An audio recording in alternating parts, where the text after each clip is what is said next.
কেউ যদি আমি প্রশ্ন করে যে তোমার পছন্দের খাবার কি, তো আমি প্রথম কথাতেই বলে দেব খিচুড়ি। আর সাথে মাংস হলে তো কথাই নেই। তো খিচুড়ি যেভাবেই রান্না করা হোক না কেন, খেতে ভীষণ ভালো লাগে আমার কাছে। তো অনেক সময় মাংস রান্না করা হয়, পরের দিন সেটা কেউ খেতে চায় না। তো বেঁচে যাওয়া মাংস দিয়ে এত সুস্বাদু একটা খিচুড়ি বানিয়ে ফেলা যায়, সেটাই আপনাদের সাথে আজকে শেয়ার করছি। আমি এখানে 2 ধরনের ডাল নিয়েছি, মুগ ডাল আর মসুরের ডাল, আর নিয়েছি চাল। এবার এটা ভালো মতো ধুয়ে পানি ঝরিয়ে নিয়েছি। আর নিয়েছি পেঁয়াজ কুচি, রসুন কুচি, মরিচ কুচি এবং বেঁচে যাওয়া মাংস আর কিছু গরম মশলা। আর এটা অবশ্যই আমি প্রেসার কুকারে রান্না করব। দিয়ে দিচ্ছি পরিমাণ মতো তেল, গোটা মশলা দিয়েছি, দারুচিনি, এলাচ। এরপর দিয়ে দিচ্ছি পেঁয়াজ কুচি, রসুন কুচি আর ফালি করে রাখা কাঁচামরিচ। প্রেসার কুকারে রান্না করলে আমার কাছে মনে হয় খিচুড়িটা বেশি টেস্টি হয়।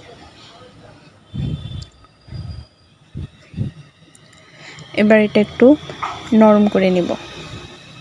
এটা একটু নরম করে নিয়ে এর মধ্যে দিয়ে দিচ্ছি কিছুটা গোটা জিরা,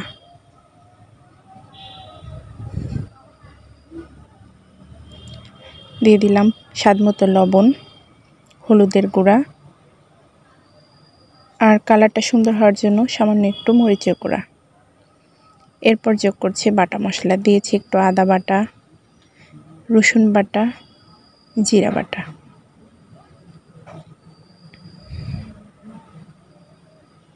এবার মশলাটা একটু কষিয়ে নেব, তবে লক্ষ্য রাখবেন যেন এটা পুড়ে না যায়, পুড়ে গেলে স্বাদ নষ্ট হয়ে যাবে।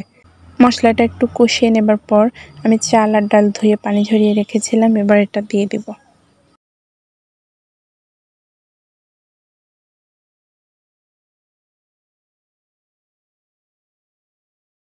মশলার সাথে চাল এবং ডাল দিয়ে ভালো মতো ভেজে নিব।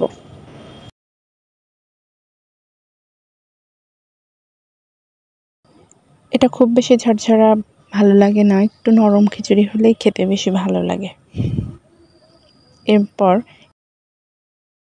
সেই বেঁচে যাওয়া মাংসটা এর মধ্যে যোগ করে দিলাম, দিয়ে আর একটু কষিয়ে নেব। যেহেতু মাংসটা একবার রান্না করা, তাই এটা খুব বেশি সময় লাগবে না সেদ্ধ হতে। এবার দিয়ে দিচ্ছি পরিমাণ মতো পানি। আমি যদি 1 পট চাল নেই তাহলে পানি দিয়েছি 2 পট। আপনারা আপনাদের পরিমাণ অনুযায়ী দিয়ে দিবেন। এবার ঢাকনাটা লাগিয়ে সিটি দিয়ে নিয়েছি 3 থেকে 4টা। দেখুন আমার খিচুড়িটা অলমোস্ট হয়ে এসছে। আমি আগে থেকেই লবণটা টেস্ট করে নিয়েছিলাম।